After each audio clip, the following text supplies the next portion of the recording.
All right, we're going to turn our attention a bit overseas because European leaders nominated International Monetary Fund Managing Director Christine Lagarde to become the next president of the European Central Bank. Her appointment still needs to be confirmed by the European Parliament, but the nomination sets her up to be the first female head of European monetary policy.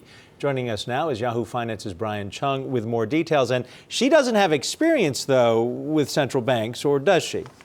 Well, so she's the head of the ECB, as you mentioned, the managing director at the moment. Well, not the ECB, rather, the IMF.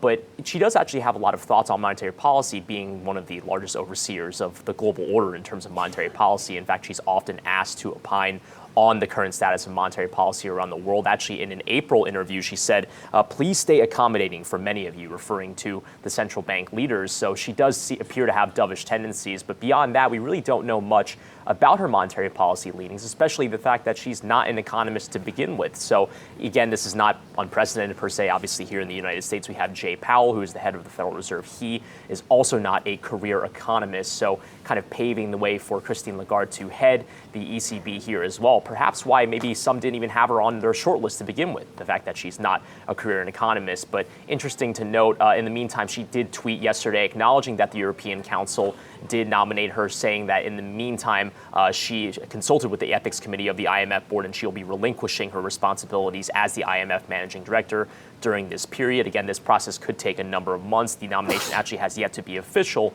but it seems like for the time being, Christine Lagarde poised to become the next head of the European Central Bank.